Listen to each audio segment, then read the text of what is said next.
తమరి ద్వారా చెప్తున్నా, మాట తప్పని మడమ తిప్పని రాజకీయ పార్టీ కాంగ్రెస్ పార్టీ. 2004లో కరీంనగర్ గడ్డ మీద శ్రీమతి సోనియా గాంధీ గారు తెలంగాణ ప్రజల యొక్క ఆకాంక్ష నాకు తెలుసు, మీ ఆకాంక్ష నేను, ఎందుకంటే కృతజ్ఞత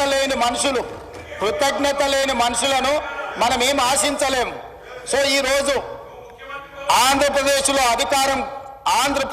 పార్టీ పూర్తిగా చచ్చిపోయిన, కేంద్రంలో అధికారం కోల్పోయిన 4 కోట్ల తెలంగాణ ప్రజలకు ఇచ్చిన మాట నిలబెట్టుకోవడానికి శ్రీమతి సోనియా గాంధీ గారు తెలంగాణ రాష్ట్రం ఇచ్చింది. కాబట్టి ఆమె దయ వల్ల ఏర్పడ్డ తెలంగాణ రాష్ట్రంలో 2 సార్లు ముఖ్యమంత్రి 10 సంవత్సరాలు ఏలి 100 సంవత్సరాల విధ్వంసం చేసి 1000 తరాలకు సరిపోయేటంత ఆస్తిని కొల్లగొట్టే అవకాశం మీకు వచ్చిందనంటే సోనియా గాంధీ గారి దయ వల్ల.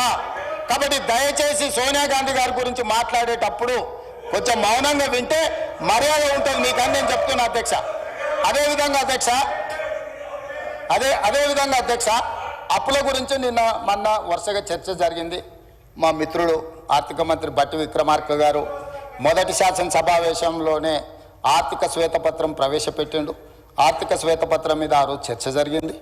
మళ్ళా 10 నెలల తర్వాత మరి వాళ్ళకి ఏం జ్ఞానోదయం కలిగిందో, లేకపోతే అబద్ధాలు చెప్పాలి, బుకాయించాలి, దబాయించాలి, పాత శ్వేతపత్రం ప్రజలు మర్చిపోయినారు కాబట్టి మళ్ళీ కొత్త అబద్ధాలు చెప్పాలని వాళ్ళు ఏమని అనుకున్నారో నాకు తెలియదు. అదే అక్కడికే వస్తున్నా. ఆ రోజు పెట్టిన శ్వేతపత్రంలో స్పష్టంగా రాష్ట్ర ప్రభుత్వం చేసిన మార్కెట్ రుణాలు 3,89,673 కోట్ల అధ్యక్ష.